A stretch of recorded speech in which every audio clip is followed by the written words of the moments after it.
Hi friends, welcome back to our channel hello SR kitchen. ఈరోజు మన special వచ్చేసి ఉగ్గాని. ఒక 3-4 నిమిషాల్లో ఈజీగా రెడీ చేసుకునే టిఫిన్ రెసిపీ ఇది. ఎక్కువ శ్రమ కూడా అవసరం లేదు, చాలా ఈజీగా అయితే రెడీ అయిపోతుంది. ఎలా చేయాలో ఈ వీడియోలో మనం చూద్దాం. ముందుగా బొరుగులు అయితే తీసుకోవాలి. కొన్ని ఊర్లలో మురుమురి అంటారు, నేనైతే చౌడేపల్లి బొరుగులు అయితే తీసుకున్నాను. ఇవైతే మనకి ఉగ్గానికి అయితే బాగా టేస్ట్గా అయితే ఉంటాయి. ఈ బొరుగుల్లో వాటర్ వేసుకునేసి చూడండి, ఇలా నానిపేసి మొత్తం పిండుకొని ఇలా గట్టిగా వాటర్ అంతా పిండేసి పక్కన ఒక బౌల్లో అయితే వేసుకుందాం. మొత్తం అలా వాటర్ అంతా పిండేసి వేసుకోవాలి. ఇలా వేసుకున్న తర్వాత పక్కన పెట్టుకుందాం. ఒక కడాయి పెట్టుకొని అందులో ఒక 3 స్పూన్ల ఆయిల్ వేసుకొని, ఆయిల్ వేడైన తర్వాత అర్ధ స్పూను ఆవాలు, అర్ధ స్పూను జీలకర్ర వేసుకోవాలి. ఆవాలు జీలకర్ర చిట్టుపట్టలు ఆడిన తర్వాత ఉద్దిబ్యాళ్ళు వేసుకోవాలి. అంటే మినపప్పు ఒక స్పూను వేసుకొని దూరగా ఫ్రై చేసుకోవాలి.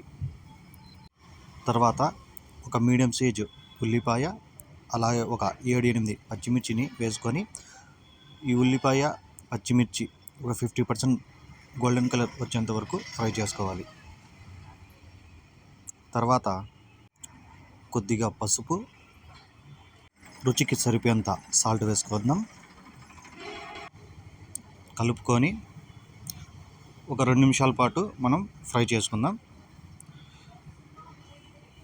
కొద్దిగా కరివేపాకు, ఒక 1 లేదా 2 రెమ్మలు కరివేపాకు అయితే వేసుకోవాలి.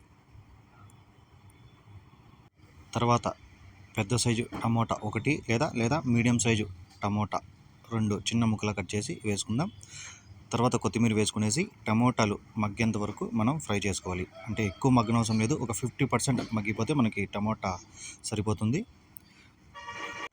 చూడండి, మనకి టమాటా కూడా బాగా మగ్గిపోయింది కాబట్టి ఇప్పుడు మనం బొరుగులు అయితే వేసుకోవాలి.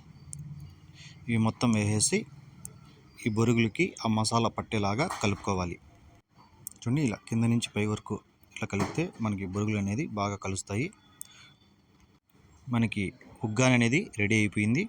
మీకు ఇందులోకి చట్నీ అంటే శనగగింజల చట్నీ కానీ లేదా అలాగైనా తినేయచ్చు. చట్నీ లేకపోయినా కూడా మనకి టేస్ట్ అయితే అదిరిపోతుంది. చూసారు కదా, చాలా ఈజీగా ఉగ్గాని ఎలా రెడీ చేసుకున్నావో.